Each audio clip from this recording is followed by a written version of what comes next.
자, 14장은 전기과보다는 오히려 전자과에서 많이 쓰는 그런 케이스입니다. 전기과는 뭐 주파수 가면은 그냥 60Hz 하나로 끝나. 전기과에서 주로 하는 업무는 발전을 해서 그 전기를 갖다가 가정이나 공장에 쓸 수 있도록 배전까지 쭉 해서 공부를 하는 거고요. 전자과는 전기적인 신호를 갖고 우리가 전기를 이용하는 케이스입니다. 그러니까 어떤 뭐 신호를 갖고 전기바소를 갖다가 밥이 잘 되도록 컨트롤을 한다든지 또는 에어컨과 적당한 온도로 만들어지는 어떤 시원하게 만드는 그 자체는 전기과고 전기의 에너지를 쓰는 거고 그걸 갖다 컨트롤하는 쪽은 전자과가 해야 될 일이고요. 그 다음에 뭐 스마트폰으로 통신을 한다든지 뭐 컴퓨터를 잘 동작하게끔 컴퓨터 시스템을 구성을 한다든지 이런 것들은 다 전자과에서 해야 되는 겁니다. 자, 이것은 의미는 뭐냐 하면은 어떤 회로가 주어져 있어요. 뭐 RLC라는 회로가 이렇게 주어져 있다. 가장 간단한 회로를 한번 생각을 해보겠습니다. 그리고 여기에다가 전화번호를 인가를 했어요. VST를 인가를 했을 때 뭐 흐르는 전류 IT를 내가 구하려고 한다 했을 때 VST가 어떻게 주어지느냐는 거예요. VM의 코사인 뭐 오메가 t 플러스 세타 v 이렇게 주어졌을 때 R의 임피던스는 R, C의 임피던스는 L의 임피던스는 J의 오메가 L, C의 임피던스는 마이너스 J의 오메가 C분의 1 해서 VS가 오메가를 들다 보니까 10이더라. 그럼 여기다 10 넣고 RLC 값을 여가 얼마 이렇게 상수로 지금까지는 계산을 해서 회로에 대입해서 I의 페이지는 전체 임피던스 분의 V의 페이지 이렇게 구했단 말이에요. 그렇죠? 근데 지금 하고자 하는 것은 뭐냐 하면은 인가되는 전원의 VST의 주파수가 어떤 상수가 아니고 주파수가 미지수인 거예요.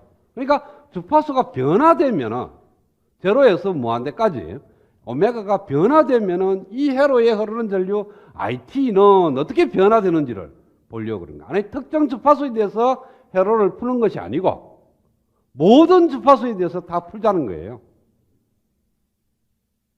그러니까 주파수가 변수가 되는 겁니다. 지금부터 하는 거는 회로의 주파수 특성이라는 것은 주파수가 변수가 되어서 어떤 주파수에서는 어떤 특성, 어떤 주파수에 어떤 특성 이렇게 주파수에 따라서 회로가 특성이 달라지는 거예요. 달라지는 그 특성을 갖다가 구하고자 하는 것이 14장의 목적입니다. 따라서 14장은 굉장히 복잡합니다. 왜? 지금까지는 오메가가 결정이 되어서 그 오메가 값을 여니까 상수가 됐단 말이야. 상수가 된 회로를 풀었는데 지금부터는 오메가가 미지수예요. 그 미지수를 항상 갖고 다녀야 돼. 그래서 이 회로에서 만약에 IT를 구하려고 그러면 I의 페이지는 어떻게 구하느냐 하면은 어떤 상수를 더하는 것이 아니고 R 플러스 오메가 L의 임피던스 그대로 갖고 있는 거예요. 오메가 C분의 1분의 VS의 페이지 이렇게 구해야 된다는 거예요. 그러니까 이걸 갖고 또 이렇게 풀 수가 있겠죠. J의 오메가 L 마이너스 오메가 C분의 1분의 VS 자, 그러면은 어떤 회로가 주어져 있고요. RLC 회로입니다. 회로에 인가 어떤 전압을 인가를 했어요. 그리고 어떤 두 점 사이에 걸리는 전압을 내가 출력으로 따졌다는 거예요. 자, 여기는 요 네모 안에는 독립전원은 없습니다. 독립전원이 있으면은 또 색다르게 생각을 해야 되니까. 일단 독립전원은 이 회로에서 입력전압 VS밖에는 없고요. 요 안에는 RLC 또는 종속전류원이나 종속전압은 관계없습니다. 그것도 어차피 부하로 보이는 거니까.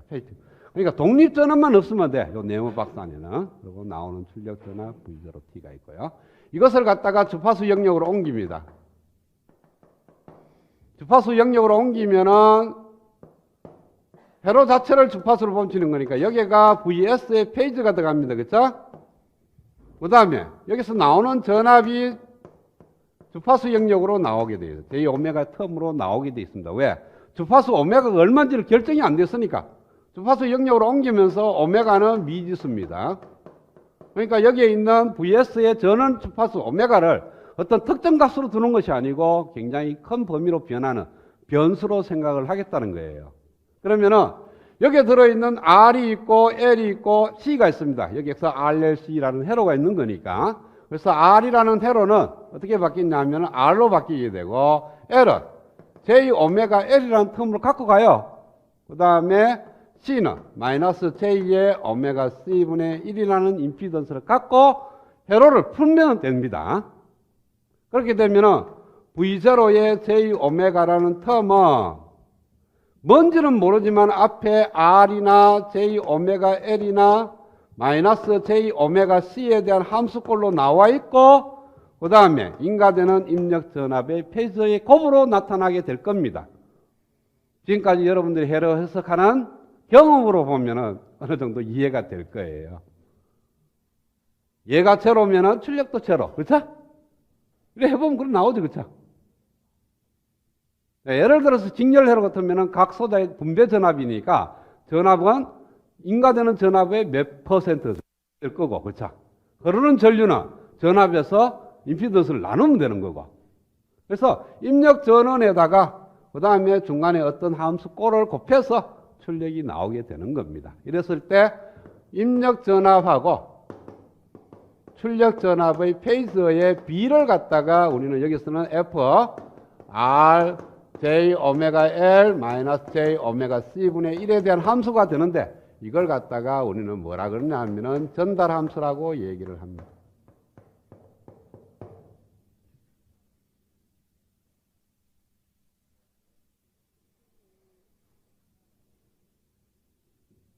자, 예를 하나 들면 여러분 쉽게 이해를 할 겁니다. R, L, C.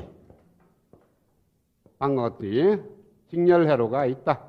그리고 여기에 인가되는 전압을 VS의 페이즈가 되고 여기에 걸리는 전압이 V0의 페이즈다.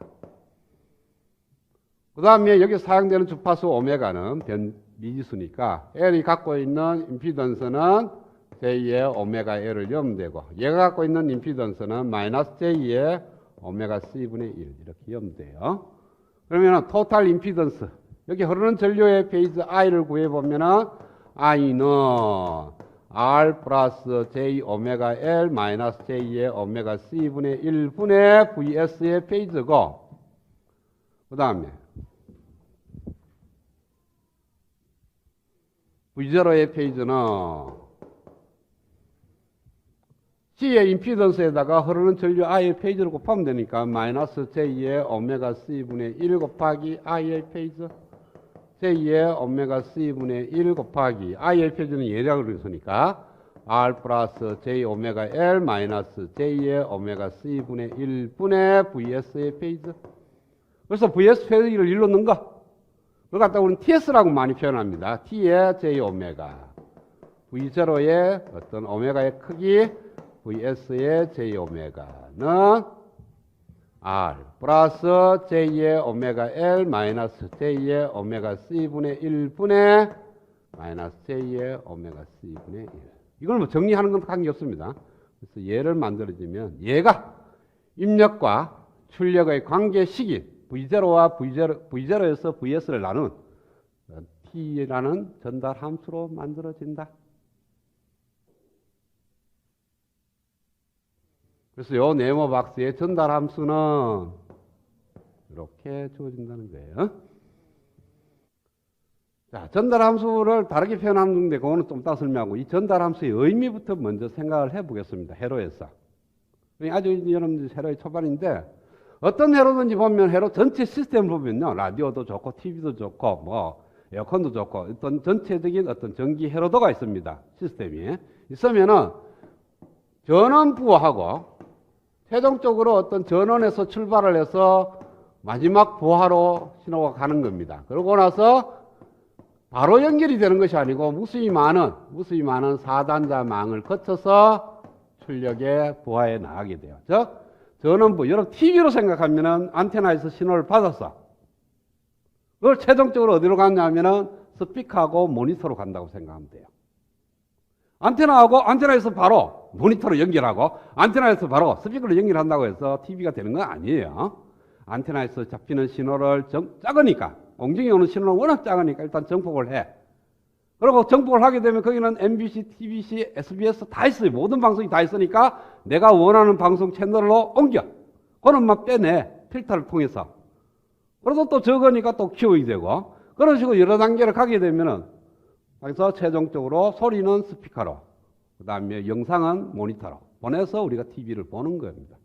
그러면은 사실은 처음 시작과 끝부분만 이 단자가 두 개지, 중간에 있는 거는 다 단자가 네 개 있는, 즉 왼쪽에서 들어와서 오른쪽으로 내보내는 겁니다. 어떤 4단자가 있으면 왼쪽에서 전원이 들어와서 오른쪽으로 나가게 되는 거예요.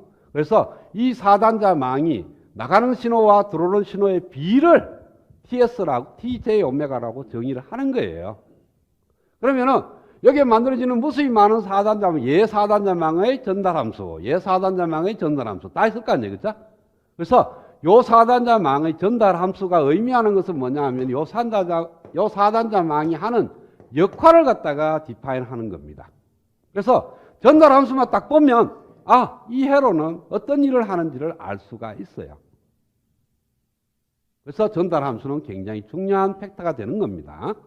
그냥 회로가 주어질 때 전달함수 구하는 거는 그냥 회로 보고 구하면 돼. 근데 이 회로가 하는 의미가 뭐냐는 거죠. 이 회로는 RLC 공진 회로가 돼서 C에 걸리는 전압이 어떤 특정 주파수에서 굉장히 커질 수가 있다. 그렇게 이 4단자망의 특성을 갖다가 결정하는 것이 뭐냐 하면은 바로 이 전달함수가 되는 겁니다.